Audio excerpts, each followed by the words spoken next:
Bonsoir et bienvenue à tous. Dans l'actualité de ce jeudi, va-t-il infléchir sa politique? Va-t-il remanier en profondeur le gouvernement?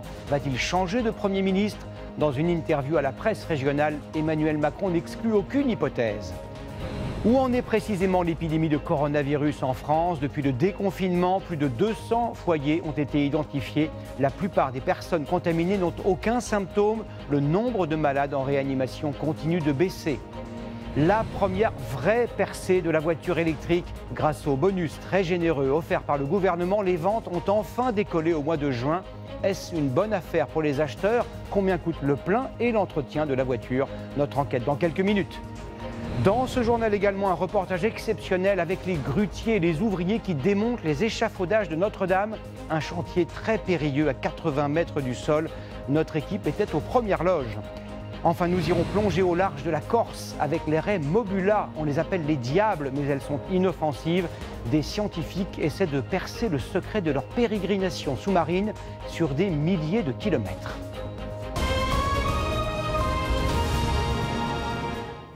C'est une interview qui paraîtra demain matin dans plusieurs titres de la presse régionale, mais on en connaît déjà les grandes lignes. À 22 mois de la prochaine élection présidentielle, chacun se demande si Emmanuel Macron va changer de cap sur l'environnement, la fiscalité et s'il va continuer sa route avec Édouard Philippe. Marie Chantret nous donne quelques pistes. Lors de sa dernière allocution, Emmanuel Macron avait promis de s'adresser à nouveau aux Français. 2 semaines plus tard, son choix s'est arrêté sur la presse quotidienne régionale. Un choix loin d'être anodin pour faire passer ses messages. Durant plus d'1h30 ce matin à l'Élysée, le président s'est entretenu avec une dizaine de journalistes pour préciser ce nouveau chemin qu'il avait promis, car après la crise sanitaire, la crise économique pointe. D'où ces concessions annoncées sur les impôts qui n'augmenteront pas, promet-il, et l'emploi des jeunes qui sera soutenu par des aides. Le coronavirus encore dans toutes les têtes, une campagne de prévention va être lancée cet été, car un reconfinement général, selon le président, est toujours possible. Il ne faut rien exclure, l'objectif est de tout faire pour l'éviter. Nouveau cap, nouvelle équipe. Alors qu'un remaniement se précise comme annoncé après les municipales, sur son Premier ministre, le président a ces mots. Depuis 3 ans à mes côtés, il mène un travail remarquable. Nous avons une relation de confiance historique. Édouard Philippe sera-t-il sur la prochaine photo de famille du gouvernement? Avec quel ministre autour de lui? Bonjour monsieur le Premier ministre. Arrivée plutôt souriante cet après-midi au palais présidentiel.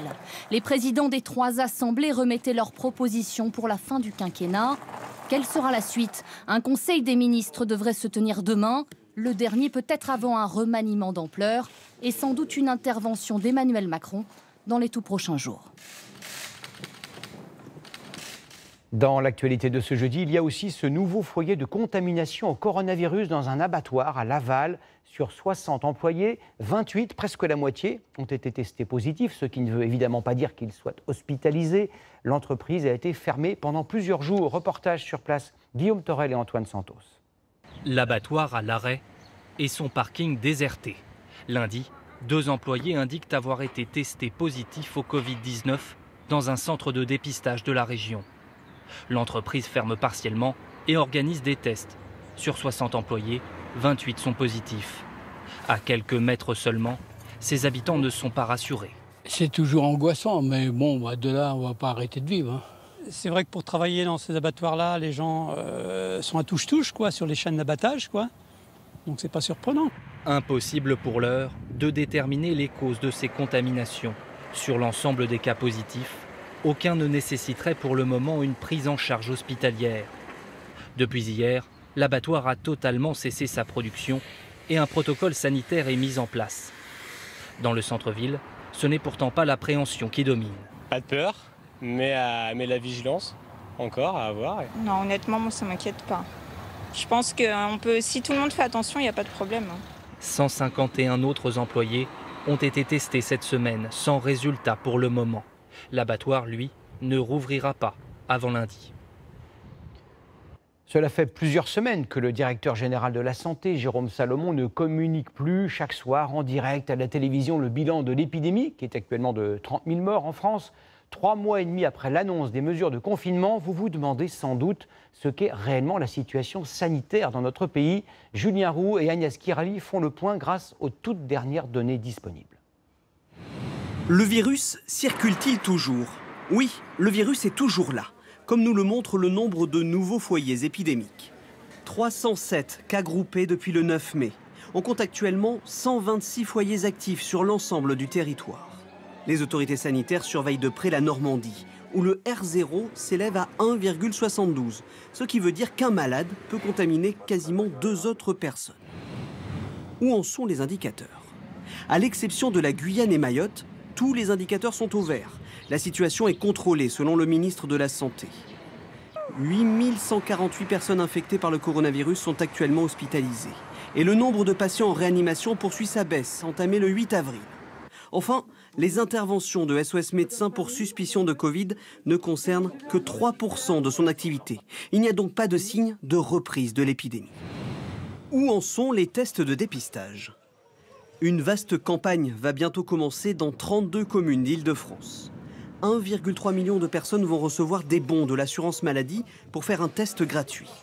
250 000 dépistages sont réalisés chaque semaine sur tout le territoire. En France métropolitaine, les tests sont positifs dans 5% des cas. Mais à Mayotte, ils s'élèvent à 15%. Et jusqu'à 27% de tests positifs en Guyane, où la circulation du virus reste préoccupante.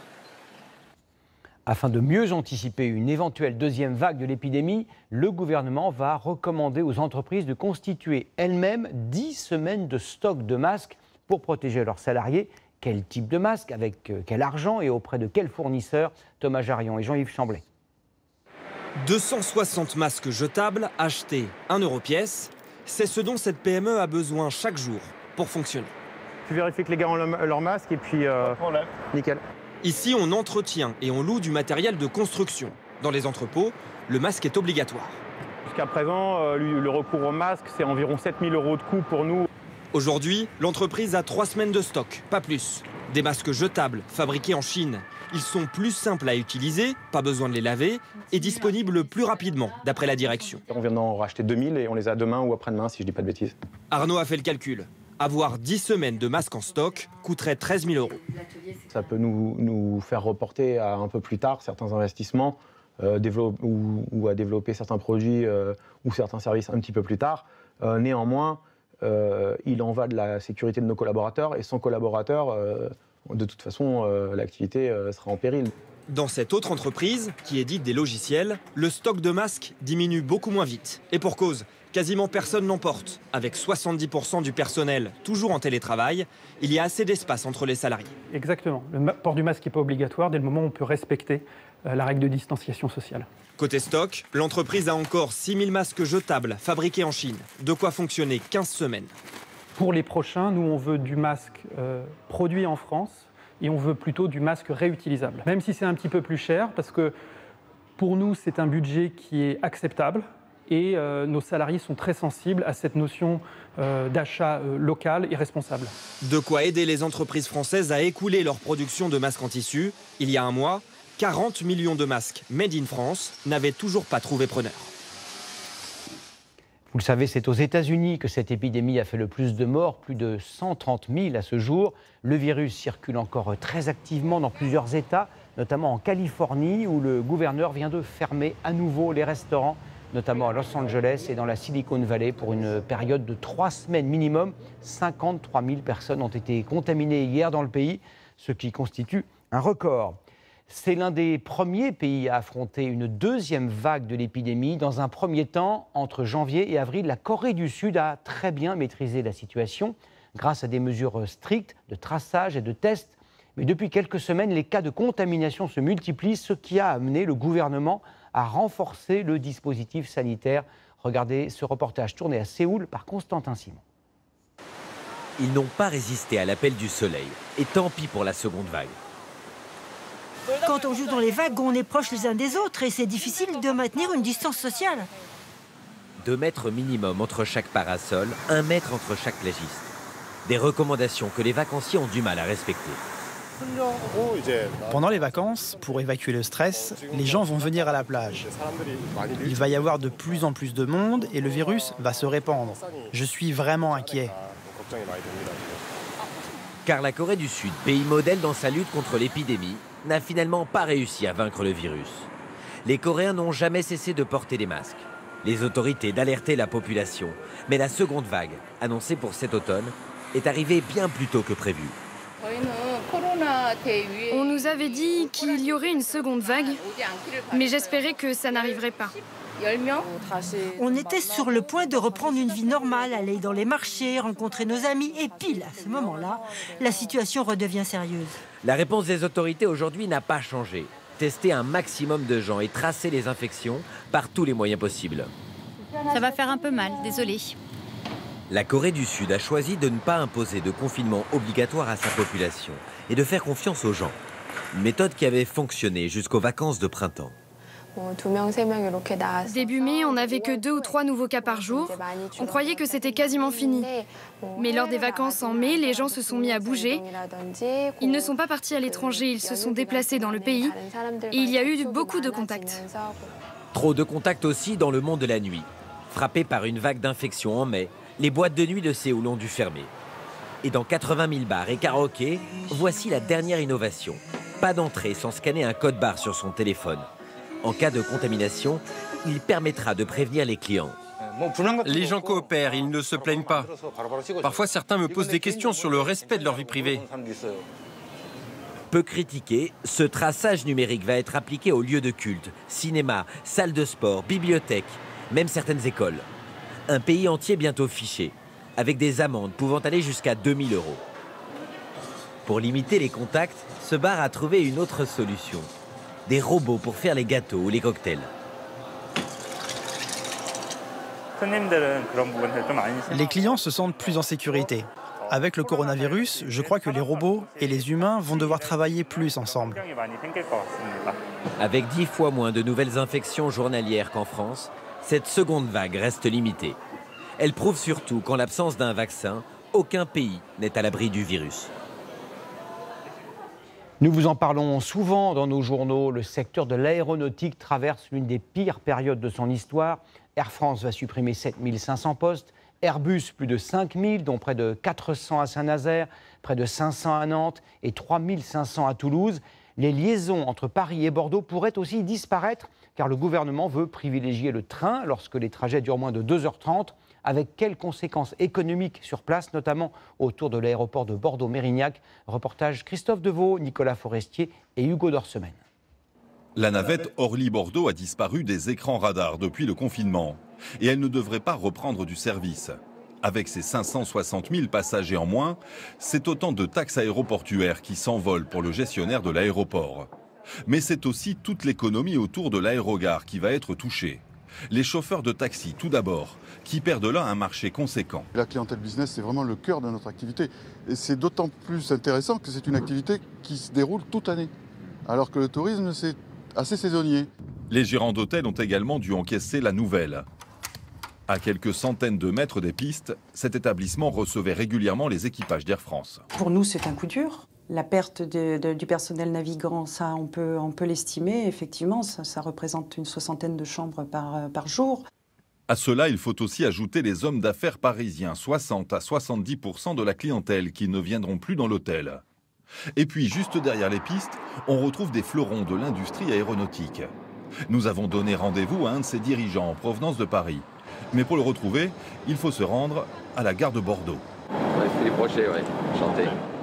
Cet industriel dont le métier est d'entretenir des avions voyage désormais en TGV, mais sans grande conviction. Donc au bureau vers 13h, alors qu'avec la navette, je pouvais y être à partir de 10h15. Dans le monde de l'aviation, tous réclament au moins une liaison quotidienne entre Orly et Bordeaux. Il nous suffirait en tant qu'industriel de l'aéronautique autour de l'aéroport de Bordeaux-Mérignac, grosso modo, d'une navette le matin, un aller-retour le matin et un aller-retour le soir. C'est suffisant. Et parmi les autres industriels de la zone, l'arrêt de la navette a déjà gelé quelques projets. Éric Trappier, le président de Dassault, qui devait confirmer la venue du bureau d'études qui était à Saint-Cloud actuellement à Bordeaux, nous a dit écoutez, je vais réfléchir parce que peut-être qu'il vaut mieux rester à Paris.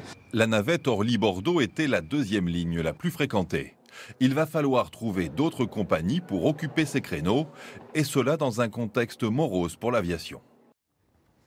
Nous vous parlions hier de ce scandale au sein de la police de Seine-Saint-Denis. 4 policiers ont été mis en examen. Aujourd'hui, au cœur de cette affaire de faux procès-verbaux, des soupçons de vol et de transport de stupéfiants, Thibaut Malandrin, William Molinier et Hélène Massiot ont recueilli le témoignage d'un des policiers de cette compagnie qui comptait 150 membres et qui va être dissoute. La compagnie de sécurisation et d'intervention de Seine-Saint-Denis va être dissoute. Le préfet de police de Paris l'a annoncé tout à l'heure, quelques heures après la mise en examen de 4 policiers de cette unité au cœur du scandale. Il leur est reproché des violences, des falsifications de procès-verbaux, des vols et la détention de stupéfiants. Damien est depuis plusieurs années à la CSI. Des policiers qui se font passer hors de tout cadre légal pour des clients sur des points de deal, ce qu'on appelle des coups d'achat. Il en a côtoyé. Il ne faut pas s'étonner d'en arriver là, quoi. Quand vous avez une hiérarchie qui couvre depuis des années des coups d'achat répétés partout sur un département, qui dit coup d'achat, dit tout ce qui va avec. Des défauts, des violences. Selon lui, ses supérieurs ont encouragé ces pratiques. Toute la hiérarchie, tout prend. Ça part du chef de section, au major de compagnie, à l'officier et au chef de service. Ça les faisait même rigoler. Donc, qu'est-ce que je veux dire, ils étaient au courant, ils cautionnaient ce truc-là, parce que d'ailleurs, ça ramenait des belles affaires, faut pas rêver. Pour ce policier, pour faire du chiffre dans ce département, il faut parfois franchir la ligne jaune. Si vous voulez faire du travail, du bon travail de policier quelque part, et de mettre fin à des points de deal qui existent depuis des années et qui continuent à durer, vous n'avez pas le choix en fait. Les 4 mis en examen n'ont plus le droit d'exercer le métier de policier, de porter une arme, ni d'entrer en contact avec leurs collègues. Voilà donc pour ce témoignage exclusif que vous pouvez retrouver en intégralité sur notre site lci.fr et sur l'application LCI. L'actualité de ce jeudi, c'est aussi ce chiffre, 12 milliards d'euros. C'est ce que la lutte contre la fraude fiscale a rapporté aux caisses de l'État l'an dernier. Une hausse de 50% par rapport à 2018 qui s'explique en partie par un nouvel arsenal utilisé par l'administration, le traitement de milliards de données sur Internet et la surveillance des réseaux sociaux. Regardez cette enquête de Ludovic Romanens et Pascal Marcelin. Derrière cette porte, 26 fonctionnaires très concentrés. Ils épluchent, analysent des milliers de déclarations fiscales, des entreprises mais aussi des particuliers. Leur mission, s'assurer que ces informations correspondent au train de vie du déclarant. Pour cela, ils disposent de beaucoup de moyens. Les fichiers bancaires, le patrimoine immobilier, mais aussi les réseaux sociaux. Poster vos séjours dans des hôtels de luxe ou comme ici, des voitures haut de gamme peut trahir votre niveau de vie réel. La moindre incohérence éveille les soupçons. Ça va permettre de construire des portraits robots, des profils types de personnes, au vu de ce qu'on sait sur les contrôles fiscaux, de personnes qui potentiellement ont plus de chances d'être des fraudeurs que d'autres personnes. Ces analyses informatiques permettent aujourd'hui de mieux cibler les enquêtes de terrain. Quand vous allez presque à coup sûr vérifier une personne, ça évite de faire au hasard et de faire un peu au petit bonheur la chance pour essayer de trouver quelque chose. Donc effectivement, ça permet d'être plus efficace. Opérationnelle depuis 2 ans, cette cellule a permis de récupérer 785 millions d'euros l'année dernière. Au total, les recettes issues des contrôles fiscaux ont atteint un record, 11,3 milliards d'euros. Pour ce spécialiste, plus rien ne semble échapper à l'administration fiscale. Nous sommes passés d'un traitement ciblé d'un contribuable à lequel on pouvait avoir des doutes sur le fait qu'il fraude ou non, à une surveillance généralisée de la population. En août, Bercy va encore étendre ses pouvoirs d'enquête. Le fisc aura accès à de nouveaux fichiers, ceux des sites marchands en ligne. Trop achetés pourraient ainsi devenir suspects. Cela fait des années que certains attendent l'avènement de la voiture électrique. Et bien pour la première fois, au mois de juin, les ventes ont décollé de manière assez spectaculaire. Elles ont été multipliées par 3 par rapport à juin 2019, grâce en grande partie à la prime à la conversion très généreuse. Mais la question reste entière. Faites-vous une bonne affaire en achetant une voiture électrique? Marie Demarque, Valérie Daran et Lionel Audibert. A priori, ces 2 voitures sont strictement identiques. Pourtant, la rouge consomme de l'essence, la bleue est 100% électrique. Autre différence, le prix d'achat. Le véhicule thermique à droite est à 25 000 euros, prix catalogue. Et à gauche, on est à un prix catalogue de 35 000 euros.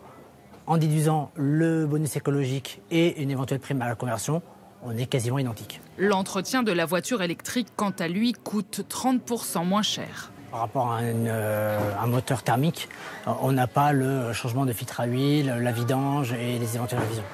Mais la principale source d'économie, c'est le carburant. Recharger une voiture électrique ne coûte que quelques euros. Cet argument ne suffit pourtant pas à convaincre tous les automobilistes. Je suis pro-électrique, mais en même temps, j'aimerais être sûre qu'il y a des bornes partout. Voilà. J'ai un véhicule hybride et je pensais que c'était un bon intermédiaire avant d'arriver à l'électrique. Une voiture électrique, il faudrait quand même que je puisse faire 500 km avec sans avoir besoin de recharger.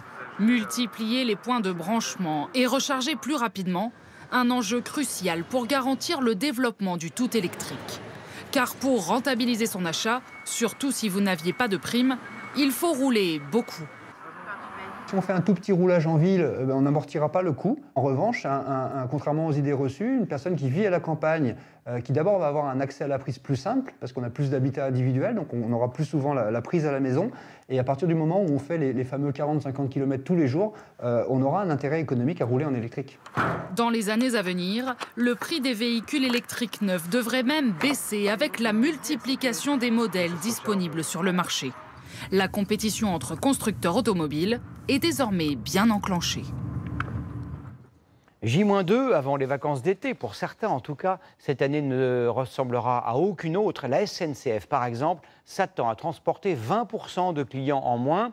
L'entreprise va devoir relever un défi, faire voyager des millions de personnes tout en faisant respecter les règles sanitaires. Comment se prépare-t-elle? À quoi faut-il vous attendre? Réponse Valentin Després et Antoine Janon. Ne vous fiez pas aux apparences, les Français ne se pressent pas pour prendre le train cet été. Seule la moitié des billets de TGV a trouvé preneur pour juillet et à peine un tiers pour le mois d'août. Avec tout ce qui se passait, j'étais pas trop sûr de partir, quoi. On n'a pas anticipé un départ en vacances pensant qu'on serait très certainement confiné chez nous, ou en tout cas tout du moins avec des frontières limitées. Des réservations timides, alors la SNCF veut accélérer la cadence, avec des billets à prix cassé, disponibles jusqu'à demain soir minuit. Donc là, je peux vous proposer un départ pour Bordeaux le 23 juillet, un départ à 20h43 de Paris-Montparnasse. Et effectivement, vous avez des petits prix à 30 €. D'accord. 30 € pour certains TGV, 25 € pour les low-cost Ouigo. Cela peut-il vous inciter à choisir le train pour vos vacances ? Oui, ça peut tout à fait nous encourager à faire peut-être une petite escapade. Les billets ont tellement augmenté que ça fait toujours plaisir que la SNCF fasse un effort. Mais après la crise sanitaire, la compagnie doit aussi rassurer les voyageurs. Inspection des wagons avant le départ. Du coup, je m'assure que la propreté du train est conforme, les rames ont été désinfectées dans la nuit. Et contrôle des masques. Ils sont obligatoires pendant tout le trajet, sous peine d'une amende de 135 €. Une contrainte qui divise dans ce TGV. C'est un côté rassurant parce qu'on voit que les gens portent le masque dans les transports. Toutes les mesures de sécurité, il faut les assimiler puisque c'est compliqué. On a souvent tendance à l'enlever, à le toucher, à le retirer. Je trouve que déjà quand on est dans un endroit confiné, comme un train, on a besoin de respirer. Et c'est vrai que porter un masque par-dessus, c'est compliqué. La compagnie ferroviaire attend 800 000 voyageurs pour ce premier week-end de départ en vacances. Toujours à propos de tourisme, chaque année, ils sont 2,5 millions à visiter la France. Cet été, les visiteurs chinois ne seront pas très nombreux. Ils sont tenus à distance par l'Europe, par principe de réciprocité, puisque vous le savez, la Chine interdit aux Européens d'entrer sur son territoire. Le secteur touristique peut-il survivre sans eux? Reportage en région parisienne, Justine Corbillon et Corinne Chevreton. Le château de Fontainebleau est l'un des sites les plus dépendants du tourisme chinois. C'est sa principale clientèle étrangère. 40 000 visiteurs chaque année. Nous sommes dans la salle du trône. Les Chinois sont absolument fascinés par ce lieu qui incarne Napoléon. Venir à Fontainebleau, ça fait partie de l'expérience française pour les Chinois. Sauf que dans les allées du château en ce moment... Je viens de l'Essonne, 91. Du Val d'Oise. De Nantes. Aucun touriste étranger. Le fait que les touristes chinois ne soient pas là va creuser un trou dans le budget du château, ça va de soi. Il y a une différence de pouvoir d'achat, en tout cas d'investissement entre les Français et les étrangers. D'abord, les Français bénéficient pour une grande part de la gratuité. Donc finalement, c'est les étrangers qui apportent le plus dans la caisse du château. Pour attirer les Italiens, les Belges, les Anglais, le château mise tout sur ses jardins. Ils seront exceptionnellement ouverts cet été jusqu'à 22 h. Ça peut séduire certains touristes, c'est l'occasion de se détendre. C'est vraiment ce dont on a besoin parce qu'on en a été frustré pendant un temps très grand. Réunion d'urgence au siège de ce grand groupe hôtelier français. Sur les 850 hôtels du groupe, certains établissements parisiens sont en difficulté. Ils avaient près de 50% de clientèle chinoise. Il a fallu mettre en place un plan qu'on a appelé l'été 20 sur 20. Premier objectif, lancer une campagne sur les réseaux sociaux pour attirer des clients français. On met en avant les destinations en France en utilisant l'hashtag « Cet été, je visite la France ». Et leur offrir la possibilité d'annuler jusqu'au dernier moment en proposant aussi beaucoup de promotions. L'attente des Français en ce moment, c'est d'avoir des vacances à budget maîtrisé. C'est tout le secteur du tourisme qui doit s'adapter. Sur les 50 agences de voyage que gère Monsieur Xi, 15 sont aujourd'hui menacées de disparition. Jusqu'à maintenant, donc, on n'a aucune recette. Car ces agences fonctionnent avec 100% de clientèle chinoise. Puisque les Chinois de Chine ne peuvent pas venir, Monsieur Xi va les chercher ailleurs. Il appelle tous ses contacts en Allemagne ou en Angleterre. L'important dans notre métier, donc on a des contacts un peu partout. On essaye de trouver une solution pour faire bouger les Chinois de communautés chinoises basées en Europe. Monsieur Xi ne s'attend pas à voir revenir les voyageurs provenant de Chine avant au moins le mois d'octobre. Cette question à présent, pourquoi la piscine municipale près de chez vous est-elle encore fermée alors que les salles de sport et les stades sont ouverts? Les municipalités invoquent les mesures sanitaires jugées trop strictes ou plus simplement des raisons financières. David Desarrojo, Özlem Ünal et Simon Humbleau ont tenté de plonger dans le grand bain. Vous en conviendrez, il est agaçant de se déplacer pour rien. C'est fermé. Cet habitant de Boulogne-Billancourt, près de Paris, a souscrit un abonnement à la piscine, mais il n'en profite plus du tout depuis 3 mois. J'étais quand même très étonné que non seulement qu'il y ait porte close, mais aucune information. J'ai un abonnement et pour la piscine et pour la salle de sport, donc voilà. On ne comprend pas pourquoi certaines piscines sont ouvertes et puis d'autres fermées.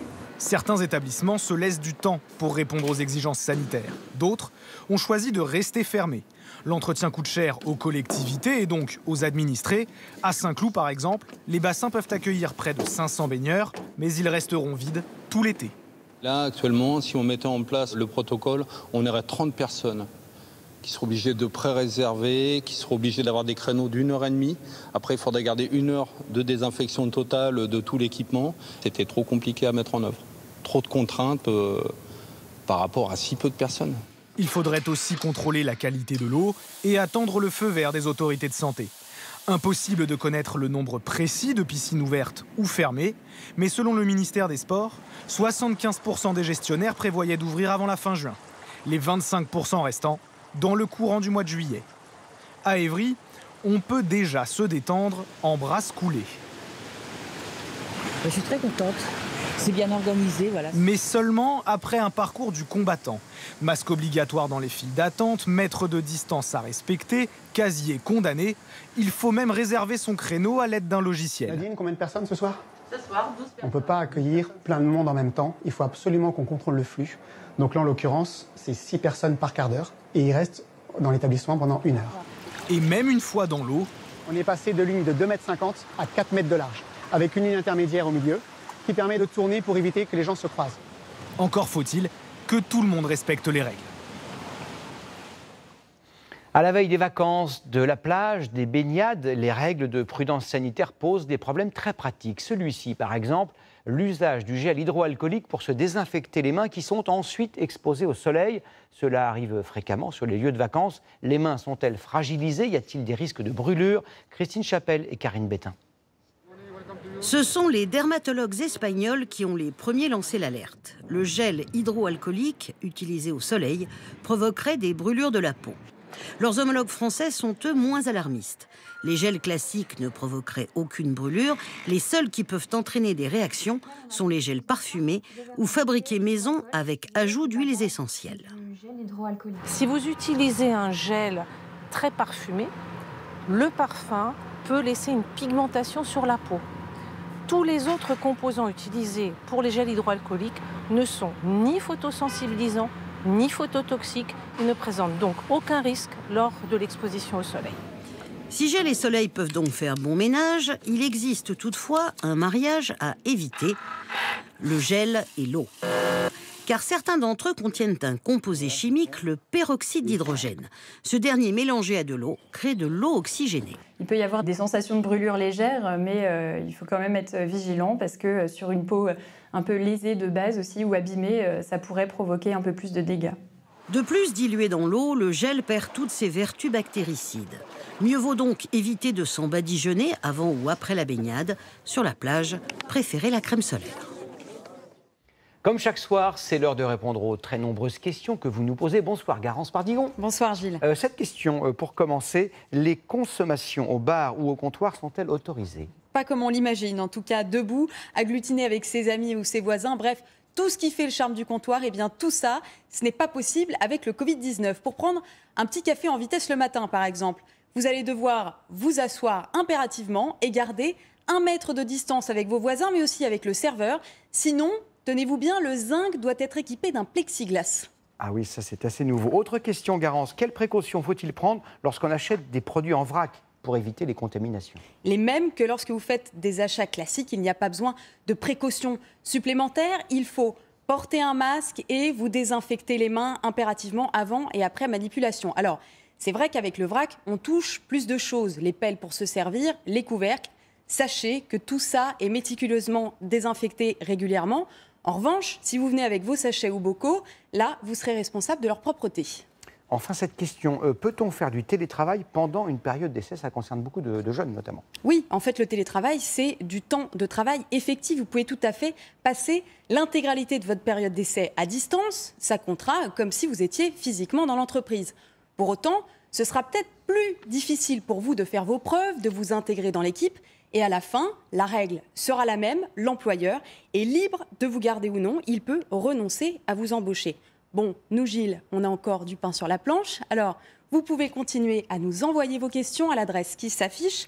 Le 20h vous répond, @tf1.fr. Merci beaucoup, Garance, pour ces éclaircissements. Comme chaque soir, je vous propose à présent, et l'invitation vous pour vous également, de prendre de l'altitude sans quitter Paris. C'est magique. Régulièrement dans ce journal, nous prenons des nouvelles du chantier de Notre-Dame. Exceptionnellement, Michel Izard et Bertrand Lachat ont pu se hisser au sommet de la grue qui est utilisée pour démonter les échafaudages qui ont été tordus par la chaleur de l'incendie. Ces milliers de tonnes de métal vont devoir être évacuées pour permettre la restauration de la cathédrale. Regardez leur reportage vertigineux au sens propre du terme. À 7 h du matin, le chantier s'éveille sur l'île de la Cité et la journée pour Christophe Iratiunian commence par une ascension. Un voyage le long du corps meurtri de Notre-Dame, qui est aussi un envol au-dessus de Paris. Là, on a 50 mètres d'auteur, il nous reste encore 30 mètres à monter. À l'échelle, bien sûr. Pour atteindre le sommet de la grue à 80 mètres, l'escalade a de quoi donner le vertige. Même aux caméramens les plus expérimentés. Aïe! Là-haut, cette grue hors norme surplombe l'ensemble de la cathédrale. Pour moi, c'est plus qu'une passion. Je vis la grue, je dors la grue. Et dès qu'on m'a proposé ça, j'ai sauté sur l'occasion. Je me suis dit, mais non, c'est pas possible. Moi, Christophe, je vais avoir cette responsabilité-là. J'ai accepté tout de suite. Et tous les matins, c'est un rêve qui se réalise, quoi. On va sur le chantier de Notre-Dame pour la reconstruire. Le grutier, avec des mouvements millimétrés, va devoir évacuer les 200 tonnes de métal de l'échafaudage. Le démontage a pu enfin commencer.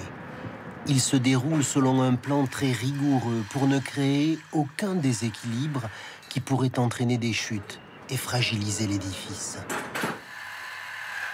Tantôt, il faut scier les barres. Tantôt, tout simplement les déboîter, comme dans un jeu de mécano.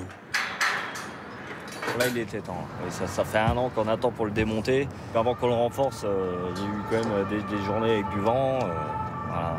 On a passé des sales nuits aussi, des tempêtes. On a bien attaqué là-bas, maintenant il faut qu'on le rééquilibre un peu. Là. On a enlevé plus de masse là-haut, donc il faut qu'on enlève la masse qu'il y a ici là, pour le moment. prend le temps de bien analyser les choses, de regarder là où on va couper, là où on doit enlever les éléments. Et ça se fait petit à petit. La partie la plus délicate est au centre, là où le feu a été le plus fort. On y voit encore des grappes de fer noircies et des morceaux de la charpente calcinée. Il faudra grignoter l'échafaudage de l'intérieur. C'est le travail des cordistes. En suspension dans le vide, sous la conduite des échafaudeurs, ils vont retirer un par un de petits morceaux et les déposer dans une poubelle que la grue enlèvera. Mais la priorité reste la sécurité. Et le vent se lève. À partir de 15h, il y aura des rafales à 40 km/h. Pour le découpage de l'échafaudage, ça va être trop juste.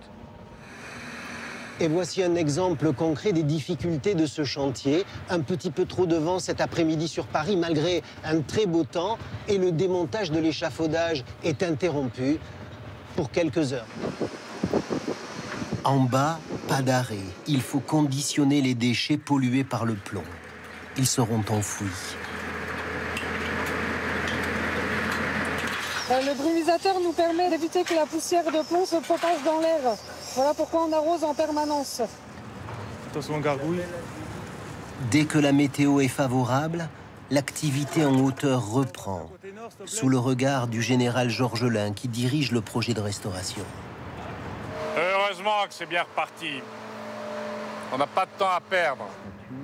Pour rattraper 3 mois perdus lors du confinement, les équipes vont travailler sans interruption durant tout l'été. Le problème sera la chaleur qui complexifie la tâche.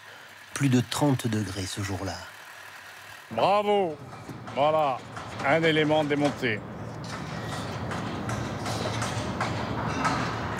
Et loin des comptes, vous avez 40 000 éléments comme ça. En octobre 2020, nous pourrons enfin nous pencher sur les travaux qui vont être de reconstruction proprement dit, qui pourront démarrer au début 2021. Pour l'instant, la cathédrale est toujours considérée en état de péril. Et soudain... ça veut dire qu'il y a eu un mouvement sur l'échafaudage ou un des capteurs qui a détecté un mouvement, donc il faut qu'on s'en aille. Et voilà donc un autre exemple des difficultés du chantier. Là, ce n'est pas le vent, mais la chaleur qui fait se dilater cet échafaudage de métal et qui fait déclencher l'alarme. Tout le monde est obligé d'évacuer et le chantier reprendra plus tard. Les prochaines semaines s'annoncent intenses pour avancer en conjuguant 2 notions contraires, l'urgence et la patience. Magnifique reportage. Je vous emmène à présent faire une incroyable rencontre au large de la Corse. C'est là que vivent les raies Mobula. Elles peuvent mesurer plus de 3 mètres de long et sont totalement inoffensives malgré leur allure assez étrange. Il y a quelques jours, une équipe de scientifiques est allée observer de très près cette espèce en danger. Une rencontre à laquelle Didier Pireski, Alexandre Gaudin et Samuel Vincent ont eu la chance d'assister à 10 mètres de profondeur.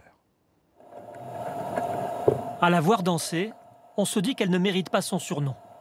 Le diable de Méditerranée. Elle le doit à ses 2 petits appendices placés sur sa tête et qui rappellent les cornes du diable. C'est une espèce emblématique, qui est jusqu'à 3,50 m d'envergure, qui a des danses nuptiales magnifiques, qui permet des approches, presque des interactions avec les plongeurs. La raie Mobula mobular ne vit qu'en Méditerranée, un poisson dont la survie est menacée. Pour les voir, nous quittons Ajaccio et ses îles sanguinaires, rejoindre une équipe de plongeurs à 45 km des côtes. En chemin, notre bateau est escorté par des dauphins. Catamaran en vue, à bord, 10 équipiers. Des biologistes marins, mais il y a aussi un photographe, un guide naturaliste, presque tous des bénévoles. On y va. Ils n'attendaient plus que nous pour reprendre les recherches. Ouais, on part sur une session d'observation. Pour trouver les diables, pas de technologie de pointe. C'est aux jumelles que les scientifiques guettent la moindre éclaboussure, car les raies remontent à la surface. Après 2 heures d'attente... T'as quelque chose, Aurélien? Là, dans les jumelles, je vois des sauts, très probablement de raie Mobula. Fausse alerte, encore des dauphins. Aurélien peut passer 10 heures par jour à scruter la mer, sur des kilomètres. Il faut imaginer que le Grand Large, c'est un grand désert bleu, et la vie se trouve dans des petites oasis réparties un peu aléatoirement. Les animaux se regroupent autour des zones où il y a de la nourriture, tout simplement. C'est leur 5e jour en mer. Pendant que l'observation se poursuit sur le pont, Mathieu, le chef d'équipe, nous invite à le rejoindre dans la cabine. Il est avec Greg Lecoeur, l'un des meilleurs photographes sous-marins au monde. Ah ouais, quand même. Il y a 2 jours, ils ont trouvé des diables et vécu un instant magique. Wow. 5 mobulas qui sont venus. Une danse nuptiale. Ici, c'est une morsure de reproduction, donc on sait que c'est une femelle mature qui vient juste de tenter un accouplement. Et donc là, c'est elle qui mène la danse. Quand elle décide de tourner, tous les mâles derrière tournent et la suivent. Et ensuite, elle va choisir quel mâle elle va vouloir. L'équipe n'est pas seulement là pour observer. L'objectif numéro 1 de la mission, poser cette balise sur une raie. Cela n'a jamais été fait en Méditerranée française. On va pouvoir connaître à quelle profondeur elle évolue, on va pouvoir connaître ses déplacements et donc vérifier ou non l'hypothèse que le large des eaux corses est extrêmement important pour la conservation du diable de mer méditerranéen. L'an dernier, Mathieu avait essayé et échoué. Le voici dans une nouvelle tentative. Là, ça fait à peu près 20 minutes qu'on nage avec la mobula. On l'a laissé s'approcher, on n'a pas du tout forcé l'interaction. Et à ce moment-là, on décide de s'approcher au maximum. Et dès qu'il y a eu un petit angle, on a lancé le marquage dans le muscle dorsal. Et là, on la voit repartir avec la balise. Et voilà, mission accomplie pour cette année. Allez là! On l'a fait! J'espère qu'elle va nous apprendre des choses de fou! L'espèce est classée en danger, mais il n'existe à ce jour aucun recensement précis sur la population des diables de Méditerranée. Autrefois victime de la pêche intensive, la mobula n'est plus chassée aujourd'hui, mais menacée par la pollution. Les informations enregistrées par la balise permettront de mieux la comprendre pour mieux la préserver. Nous sommes le 2 juillet et ce 2 juillet marque un anniversaire. Il y a 20 ans, jour pour jour, presque heure pour heure, l'équipe de France de football était sacrée championne d'Europe au terme d'un match fou face à l'Italie.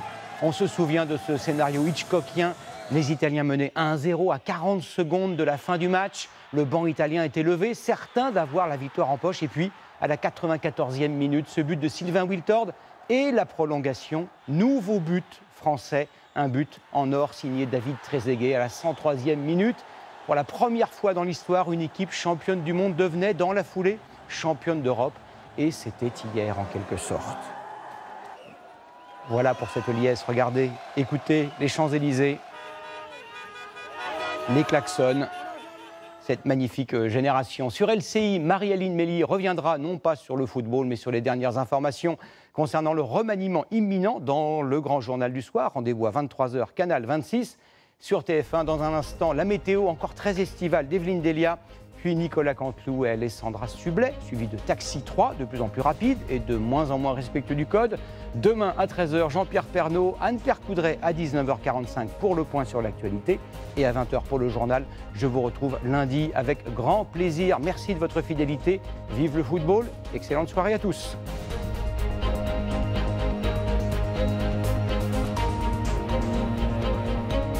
Retrouvez toute l'info sur LCI, canal 26.